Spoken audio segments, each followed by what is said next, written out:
She-Hulk's effects are bad.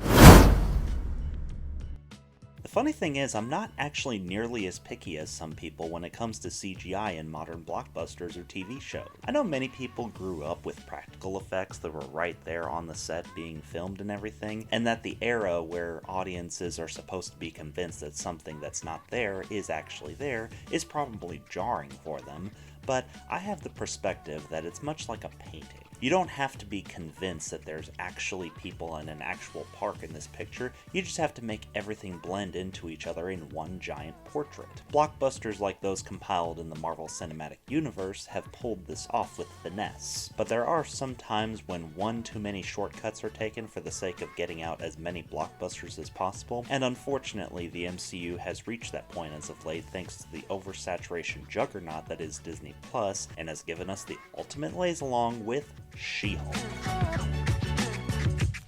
Now, there are many other problems with the show that many other YouTubers have discussed, including myself with the pilot, but in this case, I've been searching for the perfect time and the perfect movie, or show in this case, to discuss my unique take on CGI. And what better way to do that than to discuss the 3 different departments in which this ugly green monstrosity misses the mark in trying to convince me that it's part of the live-action world it creates. So grab your briefcase and throw it out the window, because this show forgets that its character is a lawyer half the time. These are the 3 reasons why She-Hulk's effects are awful.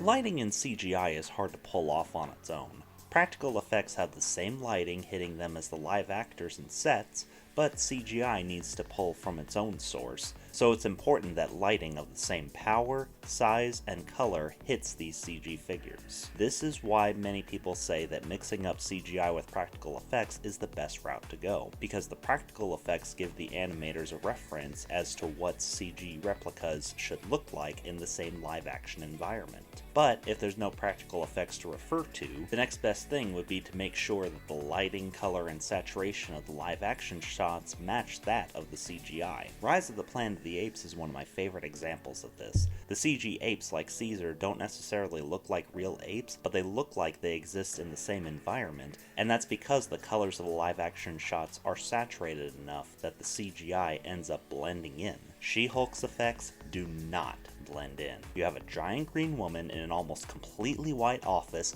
and none of the walls, furniture, or lamps reflect that green. In this shot, the sun is reflecting way harder on this girl than on She-Hulk, and all it would have taken is maybe lowering the contrast of the live-action shot a little bit. Compare those shots to those from Avengers Infinity War. This lens flare in the background hits the live actors and the CG characters in exactly the same way. Every flame going off hits all of them in the same way, and the colors blend together and reflect off each other. That was merely 4 years ago, and now we're dealing with this Mod Podge of garbage. It's lazy, unconvincing, and poorly thought out. Everything that the MCU hasn't been up to this point.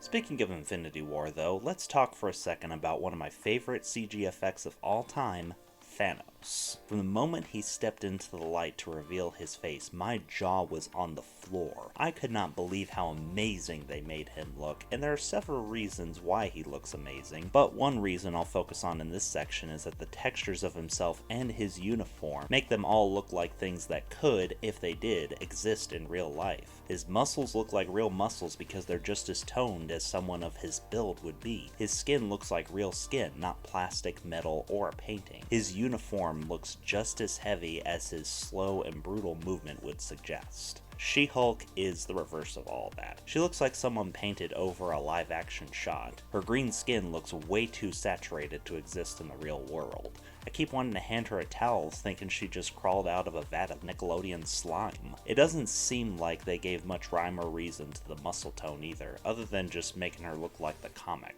sort of. She comes off less like a female Hulk and more like just a larger green woman. Finally, her business suit looks much more rounded than any of the other business suits from the other characters. Again, you couldn't have used those as a reference when putting this together. Utilizing references to polish these effects would have made a world of difference, but instead they just kind of threw together whatever they needed so they could get out their content as quickly as possible, because, Content.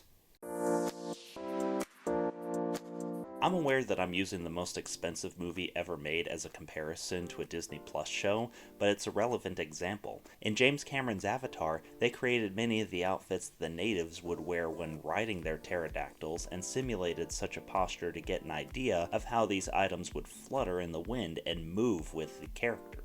Once again, using references to their advantage is what saves 99% of CG effects. She-Hulk doesn't move at all like a normal person, or at least nothing like a normal actor. First of all, she blinks too much. Do we really need to start sending CG models to Michael Caine's school of acting? Second, her render suffers from the same problem as a good chunk of CGI out there, the constant need for movement. Look at this scene and tell me who's more firm and who's more ADD. Why didn't you trademark your own pseudonym? Why would I?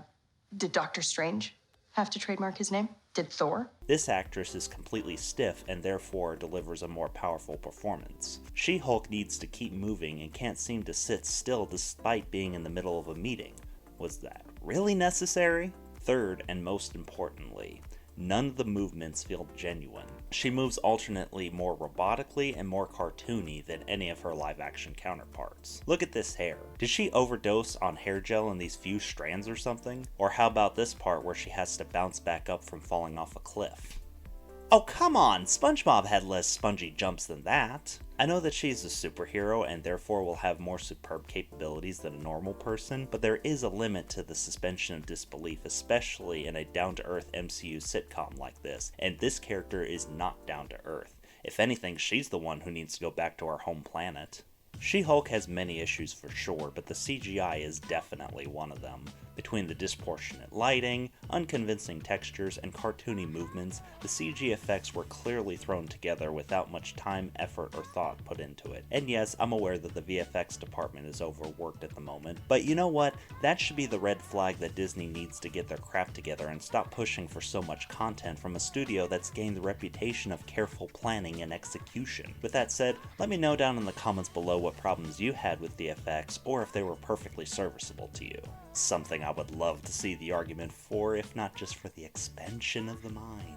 And if you enjoyed this video, be sure to hit that like button as well as that subscribe button, as I have fresh takes like this on my channel every Friday, as well as quick reviews on all the best new releases, and be sure to follow my Twitter account as well, as I have fresh takes on there that don't quite flesh themselves out to full-fledged videos. I'm CM Waters, and I'll see you next week.